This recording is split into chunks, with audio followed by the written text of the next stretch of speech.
I'm sitting here in the boring room. It's just another rainy Sunday afternoon. I'm wasting my time, I got nothing to do.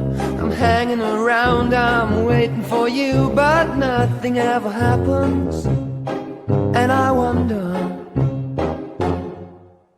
I'm driving around in my car, I'm driving too fast. Perhaps some of you are wondering what time it is, what time it could be, and it sounds like it could be morning or evening or perhaps afternoon, but you know what time it really is? It's the time for revolution. Again, today we'll discuss the Glorious Revolution that occurred in 1688, and we'll study the period that followed all the way up to 1715. The breakdown of trusts between James II of England and James VII of Scotland and his subjects led to the so-called Glorious Revolution. But maybe you're wondering, why this name? How glorious was it? Now I invite you to pause the video to think about what the word entails and what it suggests. What could it mean? How transformative was it? Those are the questions that we'll try and answer in the first part of this lesson in particular. You'll see that the lesson will be glorious, like you, and the revolution, this is up for debate. The menu for today's lesson. First, we'll wonder whether this second revolution that we're studying this semester was an invasion, a coup, or a revolution, as the name would suggest. We'll focus on the character of William of Orange. Then we'll talk about the reasons why it was called a glorious revolution. And that'll lead us to wonder whether this was indeed a revolution. So again, now's the time to think about the meaning of the word revolution. This will bring us to a discussion in the rapid modernization of the state, with the war with France that speeds it up, with the reinforcement of a parliamentary state and of a fiscal military state. That'll be the third point. Eventually will lead us to the third overall part in this lecture, which is the question of the British Union. We'll discuss the Jacobite threats, we'll discuss the Anglo-Irish ascendancy in Ireland, and we'll discuss the union of Scotland and England. Now, maybe you're wondering what Jacobites are about. Jaco what, in other words, and I'll not say the second word on its own. So a bit of spoilers, just so you know what's going on, so you don't feel lost and, decide to stop this video to watch, I don't know, WandaVision or something like that, which might be a good idea, but don't stop the video, just do both things. Jacobites were supporters of the deposed James II and his descendants, and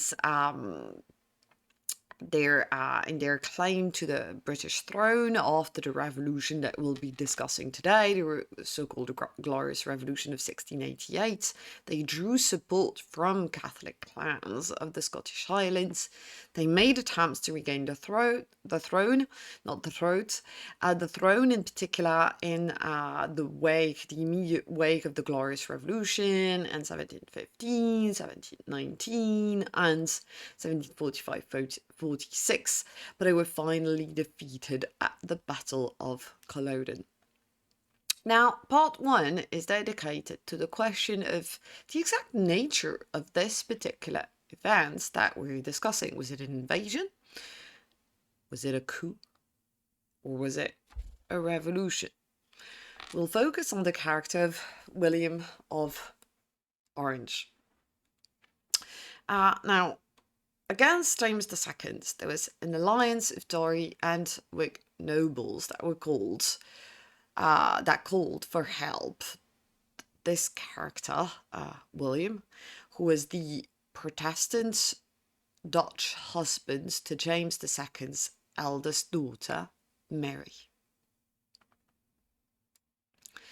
James II's newborn son, the one we talked about in the previous lecture, put Mary second on the line of succession, so she was no longer the first on the line of succession. But there were rumors that the Queen's pregnancy had been fake, or that the baby was illegitimate. So there were discussions about witnesses swearing before peers that the child was actually the lawful child born to the Queen and the King. As military leader of the United Provinces, William feared an alliance between James II and the province's mortal enemy, Louis XIV, who wanted to expand French territories. William landed in England with a huge army in November 1688. Wow. Wait a second. He lands in England. He's got a huge army. That's what she said. Was it an invasion? Well, kind of sounds like an invasion for sure, if I ever heard of one. But no, in the sense that William was invited by some leading English man who said, "Darling, please come and rescue us from that possible Catholic heir to the throne." And yes, I was going to say ugly baby. Possible Catholic heir to the throne, you know, the baby that had been born, and that meant that it would be the first in line for the succession rather than Mary. Many English and Scottish Whig exiles returned to England with him as well, which gives it legitimacy and makes it less of an invasion because it's people returning to the coup, not the coup. Why was there a need for external help, you might be wondering? Why was there a need for William? Why did they call on him? There was a fear of a return to civil war if there was a domestic rebellion. So on the Tory side, their hopes was that William should only use intimidation to get James to reverse his policies and return to the status quo that existed before his reign. There was also the need for external help because of fears that were not enough revolutionary strength against James's huge army to depose him, which is what the Whigs wanted, to depose him rather than simply use intimidation, as it was the case on the Tory side. Was it also possible that there was not enough discontent in the nation against James II? If William and a bunch of aristocrats wished to seize power for themselves, but with no intention to truly revolutionize England, to truly transform England, then we can wonder if this was actually a coup. Now, the key question, and of course, I know that this is something that many of you have been thinking about for the past few days, weeks, even since you saw the schedule for the lecture. Why was it glorious? What was glorious about it? Unlike the Civil War, it was virtually bloodless, which is one element that explains the reason why it is called a glorious revolution. It was not a battle of the two armies as it was when we discussed the Civil War in 1642. There was no execution of James, no regicide. James actually felt a little bit deserted by his subjects, and he fled to France in December 1688. There was the sense that Parliament ensured the stability of states and society while deciding the future. You can see on the slide James's humiliating escape from London, feeling deserted by his beloved subject.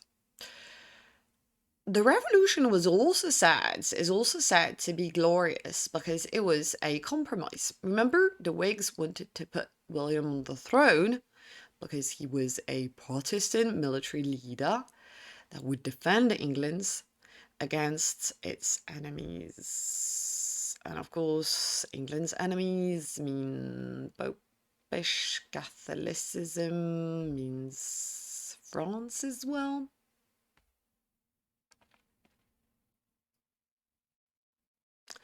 They used to legitimize their ideas social contract theory, with the potentially democratic idea, I'm saying potentially, not democratic, with the potentially democratic idea of natural rights. Locke published his work written during the exclusion crisis. Remember when there were discussions about whether James should be excluded from the succession? Locke published his work during that particular period. You can see the front page on the slides, which marked the birth of philosophical liberalism. The Tories, however, they wanted to put Mary on the throne for slightly different reasons, but we see that there are similarities nonetheless. They wanted to defend the principle of hereditary rights, which is not what the Whigs were about. But this is why they had opposed the exclusion of James from the succession. If you remember, during the exclusion crisis, they had opposed James's attack on their own hereditary rights to positions of local power, and now the Whig choice of William would seem to be breaking the rules of inheritance. All of the above, hence the all breaking the rules of inheritance. The Tories had an ideology that was based on privileges. We can find the roots of modern conservatism in their ideology. So we can perhaps wonder if there might have been a clash between the Whigs and the Tories, a civil war. But the Whigs and the Tories did not eventually fight each other. They did not eventually decide to launch a second civil war. They came up instead with a compromise. In February 1689, Mary and William became joint monarchs. Here they are pictured on the slide. Civil war was avoided. So can see that the situation goes like sort of out of the frying pan, as we say, and into the fire, but not really a fire, more like a regular pan, a wok perhaps. And then eventually there's no catching fire. Civil wars avoided, the glorious revolution occurs. But we could wonder, was it a revolution? Now, a minority of Tories rejected the change. Those became Jacobites. Remember, they believed in the defense of hereditary rights. They joined James II in exile. Remember, he fled to France. So it could be both, they hatched unsuccessful plots of counter-revolution to squash the Orange William. Jacobus, my Latin is a bit rusty, means James in Latin, and you can see below below the text that's just appeared on your screens, James's refuge at Saint-Germain-en-Laye, near Paris, which is coincidentally not too far from where I grew up. You can see this is actually a picture of my my home that you can see right there. Most Tories accepted the compromise, but they adopted a conservative interpretation of the revolution, hence the very idea of questioning the notion of revolution here. They considered it a temporary deviation from the rules in a divinely ordained hierarchical society. They argued that no further revolution was legitimate. This was the one, okay, once, but not twice. On the other side, most Whigs pushed for moderate constitutional change. Now, they didn't want a republic. Hell no, not this mess again. But they promoted a Bill of Rights that was eventually passed in 1689, and that you can see on the screen. You can see the first draft of the Bill of Rights. Many of the radical reforms that it contained were removed. they promoted the Whigs that pushed for moderate change. They promoted the banning of Catholics from the throne because they could grow into potential tyrants, it was believed. They promoted the Bill of Rights promoted the limitation of many powers of the monarch, and the suspension of, for instance, amongst the powers of the monarch that were limited, his suspension of the laws, his raising of taxes, and armies without parliaments vote. Basically, it's all about making sure that the king cannot make that kind of decisions without the assent of parliament. There was the passage of a Toleration Act, which offered religious freedom to all Puritan dissenters, but not to Catholic. No more dominant Anglican church that would repress those who were Puritan dissenters. What we witness is the emergence of a constitutional, a parliamentary monarchy. But the radical Whigs felt betrayed. The Bill of Rights was not a written constitution in any respect. Bill of Rights, right, well, it did not contain enough rights for the subjects apart from the right to petition and to bear arms for Protestants against future tyrants. Not for Catholics, of course, because Catholics bearing arms is like a total nightmare to the Whigs of the time. The monarch still had powers, for example, the power to influence parliament through the members of parliament that he would choose as ministers. There was no clear separation, no actual separation of powers. So they felt betrayed because basically there was no attempt to legally extend suffrage, to legally extend the right to vote to all people, or at least to more people, perhaps. The common people had not been inactive during the revolution. They had participated in revolutionary riots that you can see on the right. But the parliamentary class of Whigs and Tories made all the decisions. They had no interest to extend rights beyond themselves. They wanted to protect their own rights because their property could be threatened. Their property could be threatened in two ways: from above, by the king if he was to abuse his powers, hence the fear of Catholic monarchs, and from below as well, from the populace and the rabble, hence the idea that there was no use in, there was not only no use, but it was dangerous perhaps to legally extend the suffrage to all. Political activism may have been actually thwarted, checked by the promise of individual success in an expanding capitalist economy.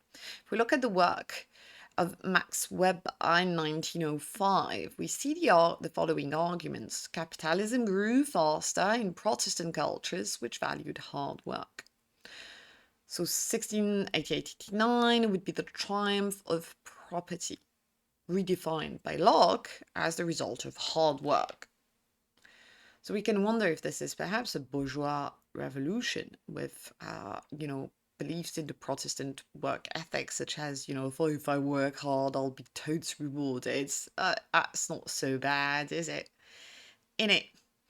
And, the idea that this is a bit idiotic in the sense that there is exploitation. Get class conscious, I suppose, would be the argument made by Marx. Now, let's focus on point number 2, which followed on from the revolution that we've discussed. We've talked about its origins, its legitimacy, but what did it lead to? The fear of French expansion was William III's personal obsession. England did not have much choice because Louis XIV did support James II's attempt to reconquer the throne. Parliament saw its interest under the Bill of Rights. The monarch was forced to call Parliament to keep an army. France and England were, well, basically, to sum it up, most of the time, from 1689 until 1815. So this is what we could perhaps see as a second Hundred Years' War, and just as a reminder, I've added the dates of the Hundred Years' War. Under parliamentary states expanded, the king could not rule without parliaments because war was uber expensive. Hence the need for Parliament to vote taxes, hence the fact that Parliament had the power of the purse, because it had the purse in its hands, and if the king wanted a coin, it had to ask Parliament if it was willing to toss the coin. Now, Parliament got control over how much tax money was spent by king and ministers. There was constant need for money, which meant an omnipresent parliament with at least one session every year, 12 elections within the period between 1689 and 1715 versus 6 elections only during the Restoration period, 1660, 1689. Hence, the label, the nickname, a Rage of Party, opposing Whigs and Tories, fighting to win these elections. There was an extension of suffrage in some boroughs with up to 25% of the population, of course, male population. There was a significant growth of what we could call a public sphere, wider political life to influence Parliament from the outside and not from within. In alehouses, ale is like, you know what ale is, or look it up. In ale houses, coffee houses, oh, you also know what it is, political clubs, there were heated debates about politics. And this was helped by the end of press censorship as well, which made people more able to keep themselves up to date on what was happening. You can see some of that warmth in the following depiction of an 18th century coffee house and politicians having those heated debates. Now, satire was also quite popular, which meant that, again, there was this sort of ebullient intellectual life with Jonathan Swift, of course. We see as well the expansion of the fiscal military state on top of that. The management of the war led to the creation of state departments and the growth of professional, bureaucratic, permanent, non-partisan staff. If you get paid, you're a bit more dedicated than if you do not. Well, although of course, you know, we all work for the love of what we do. We see the development of more scientific approaches to administration, with, for instance, Isaac Newton's role as president of the Royal Mint, which basically made efficient coins. So that's why you say to mint coins. There were honorary titles and places in governments that were obtained through patronage. The rule of factions survived, but the keeping of their secretariats by court nobles increasingly depended on their administrative efficiency, so they couldn't be lazy bums, in other words, their savoir-faire, and their ability to win votes in parliaments as well. You can see William Dafoe's favourites, Bentinck on the left. This centralisation of power was resented, on the one hand, by Tory gentry squires, that is to say, county lieutenants, local government officers who had less decisional latitude than before, so they lost some of their influence, to sum it up. And this was resented as well by radical, disaffected Whigs, for example, those who were against the keeping of a professional permanent army, because they saw it as a threat to personal liberty, individual liberty, and those who suspected corruption in the new administrations. There was also discontent fueled by the survival of favoritism and faction politics, so we see a new court versus country divide. But there was no breakdown of peace in the as there was in the 1640s. Why was that the case? Why was it that the revolution was not followed by a breakdown of peace, perhaps because we could term it, we could describe it as a revolution of the mind, with most people now thinking that regular, adequate taxation and funding of the state would prevent political crises. The Crown, the central government, was given a regular grant of tax revenues, now separated from the budget of the monarch's household. It's the civil lists. England became the most taxed country in Europe, and you can see that under William and Mary, the monarchy kept a rigorous budget, low profile. For instance, you can see that in their choice of residence, Kensington Palace, a very, very humble abode, as you can see. The expanding of the state also entailed a clear economic gain. It meant that private man, like regular man, private man with financial means, could give loans to the state with profit returns that were guaranteed by Parliament. There was the creation of a national debt, which made ambitious state projects possible, because if you can be in debt, then you can finance certain projects. The National Bank of England was created in 1694, issuing government stock. Its subscribers were basically given long-term banking privileges, and they could reinvest their profits in the economy. In other words, this is a total financial revolution. We can see the same logics of expansion and centralization, not just on the scale of England per se, but on the British scale. Hence point number 3, the British Union. Now, remember the Jacobites? They were pretty pissed off. In 1689, the majority of the Irish population and Scottish Highlands rose in support of James II against the Glorious Revolution. Therefore, they were part of this Jacobite threat. The Scottish Parliament opposed James and eventually crowned William and Mary. All is well on that front in the end, but the Irish Parliament maintained James as king. They said James the King. God changed that. James II came with a French army to Ireland and used it as a sort of launching pad to reconquer the English throne. So we can see the War of the Two Kings that started in Ireland when part of the European struggle against Louis XIV, if you remember the wars with France. Now in Ireland, William III, aided by Protestants, defeated James II after decisive victories, like for instance the Battle of the Boyne. William's supporters crushed the Jacobites. In England, those that had not accepted, that the country had accepted that William was the legitimate king, those who thought that this was a mistake, and actually James II was the legitimate king. But this was as much a clanic rivalry as a constitutional struggle. Well, I know what you're thinking, because I'm thinking it too. This was not a bloodless revolution. For example, there were more than 8,000 who died at the Battle of Ukrim in 1691. So those battles against the Jacobites were repressed and led to many deaths.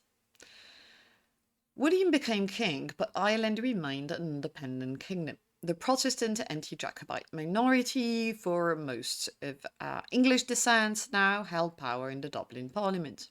So from 1694, we see a series of English Catholic laws that were harsher than England.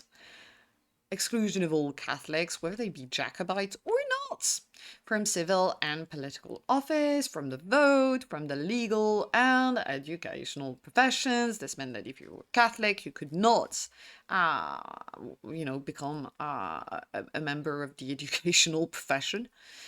There was further loss of land for Catholics that were now banned from buying any land and forced to subdivide it after death. The Catholics were basically treated as second-class subjects and lived in poverty. Most support for Anglo-Irish rule was in Ulster, where the majority of the population was Protestant since the plantation, if you remember the Ulster plantation. This was reinforced with more immigration of poor Protestants from Scotland in the 1690s, when most Irish fought for their total independence from London in the 20th century. Ulster remained British, and today ultra-loyalists see in the Glorious Revolution, in the 88-89 events, their legitimacy. You can see, for instance, a picture that was taken during one of the marches of the Orange Order, named the Orange Order, after William III of Orange, of course. The union of England and Scotland is key in this lecture and is something for you to remember. We have one crown, but two states since the beginning of James I's reign in 1603. But economic difficulties for Scotland, which was frustrated by the protectionist trade of England with high custom duties, and a divided population, meant that many refused the post-1689 political and religious settlement. They had their Presbyterian Kirk Church in Scotland.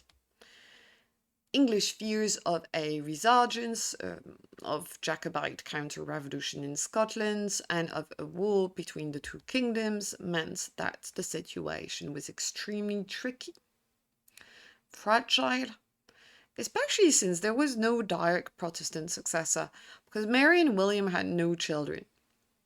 So they were to be succeeded by Mary's Protestant sister, Anne, but Anne was pregnant 17 times. All of her children died.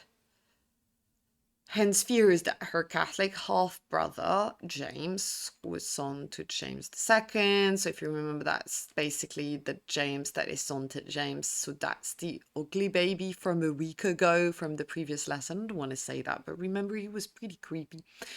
And there were fears that he might succeed and launch an absolutist counter-revolution. So we find ourselves in a bind. The Act of Settlement is meant to get the country out of the bind. It stated that only a Protestant can succeed. The crown was to be passed on to a distant cousin from Germany, hence the Hanoverian succession. Mary died, then William died, and Anne became queen. You can see the film, the recent film, The Favourite, that depicts Anne. But both Jacobites and patriots in Scotland refused the Hanoverian succession and saw the opportunity to separate from the English crown for good, which meant that people were afraid of what? A Jacobite monarchy? Another Scottish dynasty? Was a republic? Panic in London. Anne and the English Parliament therefore campaigned for the Act of Union, which is central and key. The Act of Union between England and Scotland created one state, Great Britain. Was it a treaty of union between equals? Was it an act of the English Parliament imposing the English domination of Scotland? Tricky question. The abolition of the Scottish Parliament meant that Scottish members of Parliament now sat in the English, now the British, Great Britain had been created, in the British Parliament in London, but Scotland retained its own legal system, kept its own legal system, it kept its own church, and it could now freely trade with England and its colonies. Was Scotland bought and sold for English gold? To quote Scottish poet Robert Burns, is a question that is hard to answer. The fear of Jacobitism, partly inspired by the British Union, had been problematic, but it was also discontent with the union that generated more of it. In the 18th century, all Jacobite rebellions against the Glorious Revolution, the post-Glorious Revolution Protestant states in Britain, started in Scotland. There were two major ones. in 1715, after Queen Anne died, and in 1745, with James II's grandson, Bonnie Prince Charlie. You can see him on the right. His planned military invasion via Scotland was stopped at the Battle of Culloden, which marked the end of the Jacobite threat. You can see the TV series Outlander about Jacobite Highlanders. There was an increasing centralisation around London and England in the 18th century. You can see on the right a new Act of Union between Great Britain, new flag, England and Wales, plus Scotland, and then Ireland, leading to the United Kingdom in 1800. No spoilers, but to conclude, the Glorious Revolution led to a major transformation of the English and then the British states because of the Act of Union. This put an end to 1 century of struggle against absolutism, and it fostered the stability of a constitutional, a parliamentary monarchy, and it fostered the triumph, definite triumph of Protestantism. But there was a paradox at work. A revolution motivated by fear of centralization resulted in the establishment of a big state, so to speak, with augmented financial capacities, augmented military capacities. This gave the conditions for Britain to become a major world power. But what were the limits to parliamentary power? This was no democracy, with even a potentially authoritarian combination of aristocratic privilege and capitalist inequality. So if you want to learn more, feel free to check out 1689 and 1707 in Mioche. Remember as well to count the number of heads that have fallen, and this was a bit disappointing on that front, I suppose. Remember to check out the list of dates, the chronology at the end of your booklets, to know exactly where we are in that long ride through British history.